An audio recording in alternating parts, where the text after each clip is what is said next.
लोग बेरोजगारी से जूझ रहे हैं, महंगाई से परेशान हैं, भुखमरी से परेशान हैं और सरकार पूरी तरह से संवेदनशील है। देखिए, अगर हमारी सरकार आती है तो हम लोगों का फोकस ये होगा कि हर 5 किलोमीटर पे कन्याओं के लिए कन्या इंटर कॉलेज, बच्चों के लिए आप एक कॉमन स्कूल डालेंगे, इंग्लिश मीडियम स्कूल भी डालेंगे। हम लोग जो टेक्निकल एजुकेशन है, चाहे वो IIT हो, इंजीनियरिंग हो, मेडिकल कॉलेज हो, इन सारी चीज़ों के लिए अप्रोच करेंगे।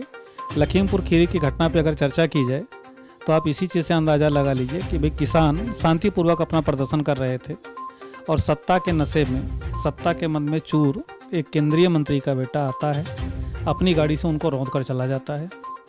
जब उसके अरेस्ट करने की बात आती है तो SP, DM, IG, DIG सभी लोग पूछते हैं कि भैया मैं आपको अरेस्ट करने आऊँ।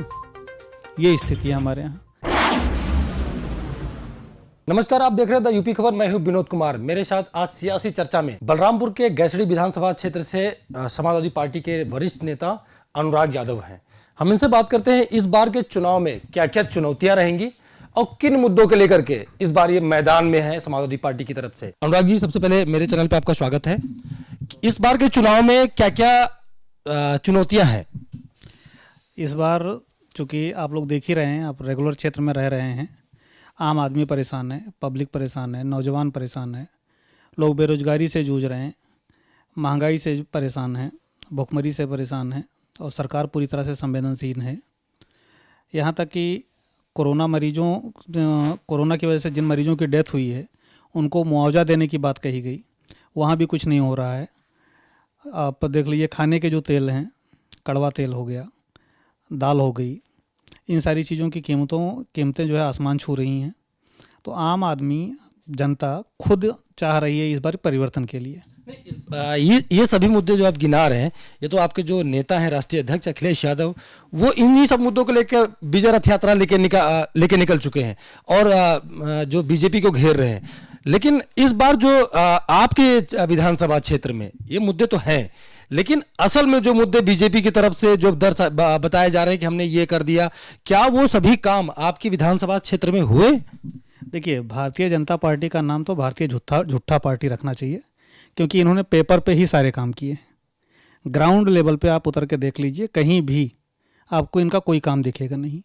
अगर NH की बात छोड़ दी जाए तो जितने भी पूरे विधानसभा में आप घूम के देखिए, जितनी सड़कें आपको मिलेंगी सभी गड्ढा मुक्त होने के बजाय गड्ढा युक्त हैं।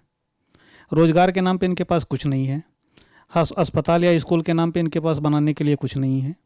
शिक्षा इन्होंने चौपट कर रखी है। किसान जो गन्ना किसान हमारे यहाँ हैं, उनके भुगतान नहीं हो रहे हैं। धान क्रय केंद्रों पे धांधली हो रही है। आए दिन जो है घटतौली की शिकायतें मिल रही हैं। प्रशासन सो रहा है और भारतीय जनता पार्टी पूरी तरह से आम आदमी को चूसने में जुटी हुई है। बड़े बड़े पोस्टर लगे हैं आपके क्षेत्र में, मैंने देखे हैं कि रोजगार दे दिया, बिजली दे दिया और क्या बोलते हैं सड़क बना दिया। और किसानों के लिए, खास करके किसानों की भी आप जिक्र कर रहे थे, किसानों की क्या स्थिति है? और जो ये गिना रहे हैं होर्डिंगों में, क्या ये सच में है कि फिर ऐसे ही होर्डिंग लगा के अपना काम चला रही हैं? देखिए, जो ये होर्डिंगों में दिखा रही है सिर्फ होर्डिंगों तक ही सीमित है। रही बात किसानों की, तो 12 महीने में कोई भी दिन ऐसा नहीं होता है जब किसान डंडा और ट्राच लेकर के खेतों के मेड़ों पे न सोता हो अपनी फसल की रखवाली करने के लिए। 90 दिन का फसल होता है। अगर 89 दिन वो जग रहा है, एक दिन गलती से सो गया तो उसके 89 दिन की मेहनत बेकार जाती है। तो ये सरकार ना तो किसानों के हित में है, ना नौजवानों के हित में है, ना बेरोजगारों के हित में ही है और ना ही ये जो है शिक्षक या शिक्षा मित्रों के हक में है। आप टीचर भी, अध्यापक भी रहे हैं और शिक्षा का स्तर जो बात करेंगे, आपको जो निचला स्तर होता है, जो गरीब लोग होते हैं, जो एकदम पिछड़ा इलाका है, चूँकि बलरामपुर बहुत ज़्यादा विकसित नहीं है जैसा कि अभी हम देख रहे थे, तो क्या जो शिक्षा का लेवल है उसको कैसे डेवलप करेंगे अगर आपकी सरकार आती है तो?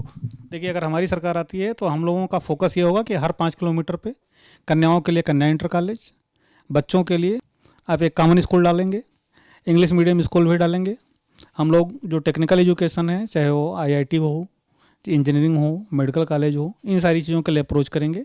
कोशिश ये होगी कि जो गैसडी विधानसभा के बच्चे हैं या बलरामपुर डिस्ट्रिक्ट के जो बच्चे हैं उनको पलायन न करना पड़े, उनको रोजगार की और शिक्षा की समुचित व्यवस्था यहीं कराई जाए। अखिलेश यादव लैपटॉप बांट रहे थे अपनी सरकार में, अब बीजेपी उनको टैबलेट दे रही है, प्रियंका गांधी कह रही हैं स्मार्टफोन लड़कियों को देंगी और स्कूटी देंगी। और जब चुनाव आता है, मान लीजिए कि ये जो मुद्दे आप गिना रहे थे, भी जो बात बता रहे थे, ये तो मुद्दे होते हैं, ये मुद्दे हैं भी, जेन्युइन मुद्दे हैं, लेकिन क्या बीजेपी के सामने ये मुद्दे टिक पाएंगे? आपकी विधानसभा, खास करके आपके यहाँ भी बीजेपी के विधायक हैं, तो ये मुद्दे क्या अपना जगह बना पाएंगे अब के चुनाव में, या फिर जो राष्ट्रवाद, सांस्कृतिक या हिंदूवाद, ये सब जो मुद्दे होते हैं, इनके सामने टिक पाएंगे? आप समझा पाएंगे लोगों को कि हाँ जो मुद्दे हैं अपनी जगह बनानी चाहिए इसको? देखिए, जनता जागरूक है और लोगों के समझ में भी आ गया है कि भारतीय जनता पार्टी सिर्फ छलावा करती है। ये राष्ट्रवाद के नाम पे, धर्मवाद के नाम पे, जातिवाद के नाम पे लोगों को गुमराह कर रही है, बांट रही है, सिर्फ अपना रोटी सेंक रही है। इस बार जनता इनके बहकावे में आने वाली नहीं है। इस बार हमारे क्षेत्र का जो मुद्दा होगा वो महंगाई होगी, बेरोजगारी होगी, किसानों की समस्याएं होंगी, बच्चों की समस्याएं होंगी, स्कूल की समस्याएं होंगी, अस्पताल की समस्याएं होंगी, शिक्षकों की समस्याएं होंगी, शिक्षा मित्रों की समस्याएं होंगी। आपके जनपद से कुछ ही दूर पे लखीमपुर खीरी है, मतलब सटा हुआ जनपद माना जा सकता है उसको, वहां पे जो इस तरह किसानों के साथ घटनाएं हुई, तो उसके बारे में क्या कहेंगे आप? क्योंकि किसान प्रधान देश है अपना, और किसानों के ज़्यादा किसानी इस क्षेत्र में होती है, लोग बड़ी मात्रा में किसानी करके अपना भरण पोषण करते हैं। देखिए, एक कहावत है कि जिस देश का शासक अहंकारी हो उस देश का विनाश तय है। तो हमारे देश में भी कुछ ऐसा ही चल रहा है। लखीमपुर खीरी की घटना पे अगर चर्चा की जाए तो आप इसी चीज़ से अंदाज़ा लगा लीजिए कि भाई किसान शांतिपूर्वक अपना प्रदर्शन कर रहे थे और सत्ता के नशे में, सत्ता के मन में चूर एक केंद्रीय मंत्री का बेटा आता है, अपनी गाड़ी से उनको रौंद कर चला जाता है। जब उसके अरेस्ट करने की बात आती है तो एसपी, डीएम, आईजी, डीआईजी सभी लोग पूछते हैं कि भैया मैं आपको अरेस्ट करने आऊँ। ये स्थिति है हमारे यहाँ। तो अच्छा, आपने शिक्षा की बात की, रोजगार की बात की, किसानों की बात की, कानून व्यवस्था का क्या हाल है यहाँ पे? कानून व्यवस्था का अंदाज़ा आप इसी से लगा लीजिए कि अगर कोई व्यापार करने जाता है, घर से बाहर निकलता है, होटल में रुकता है तो पुलिस वाले पीट के मार देंगे। ये तो गोरखपुर की घटना है, हम बात कर रहे हैं बलरामपुर की, आपकी इलाके की बात कर रहे हैं। हमारे यहाँ भी लॉ एंड ऑर्डर के नाम पे पूरी तरह से कानून व्यवस्था फेल है। यहाँ पुलिसिंग या एडमिनिस्ट्रेटिव सिस्टम पूरी तरह से सरकार के इशारे पे चलता है। हमारे क्षेत्र के जो विधायक होंगे, जो मंत्री होंगे, वो अगर दिन को रात कहते हैं तो हमारे यहाँ का प्रशासन भी दिन को रात ही कहता है। ऐसी कोई एक दो घटनाओं का जिक्र जिससे कि लगा हो कि हाँ कानून व्यवस्था डैमेज हो गया है?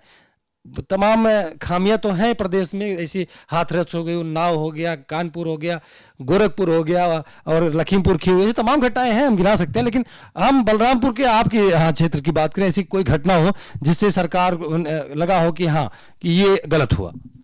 अभी पिछले 1-1.5 साल पहले की बात है। एक हमारे यहाँ पत्रकार थे राकेश सिंह निर्भीक, उनके घर में बम मार के जो है उनके परिवार की हत्या कर दी गई, उसको जला दिया गया।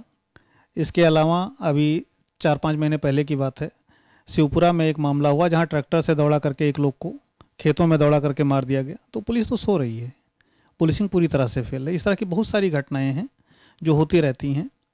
अभी 5-7-10 दिन पहले की बात है, एक बच्ची के साथ जो है अमानवीय कृत्य किया गया, उसमें भी वो पुलिस मूक दर्शक बनी रही। तो तमाम मुद्दे हैं जिनको लेकर इस बार मैदान में उतर रहे हैं, और समाजवादी पार्टी का परचम लहराएगा इस बार? बिल्कुल, इसमें कोई शक नहीं है। तो अखिलेश यादव जी ने पिछली बार तो काम किया था, काम बोलने का स्लोगन भी दिया था, नहीं बोला था। इस बार काम बोलेगा ही नहीं, काम दौड़ेगा। तो ये विश्वास है? बिल्कुल 100% विश्वास है। और इस बार हम लोग पूर्ण बहुमत की सरकार बनाने जा रहे हैं। इस बार जनता भारतीय जनता पार्टी के झूठ का जवाब अपने वोट से देगी। तो ये मेरे साथ डॉक्टर अनुराग यादव थे, जिनका कहना है कि इस बार जो समाजवादी पार्टी है सभी विधानसभाओं में अपनी मजबूती से लड़ेगी। जो मुद्दे लेकर अखिलेश यादव विजय रथ यात्रा लेकर निकले हैं, जनता को बताने के लिए, अपने काम को गिनाने के लिए, बीजेपी की खामियां जो है उसको बताने के लिए, उसमें कहीं न कहीं समाजवादी पार्टी जो है आने वाले चुनाव में मजबूती से चुनाव लड़ेगी। वीडियो जर्नलिस्ट सूर्या के साथ विनोद कुमार, द यूपी खबर।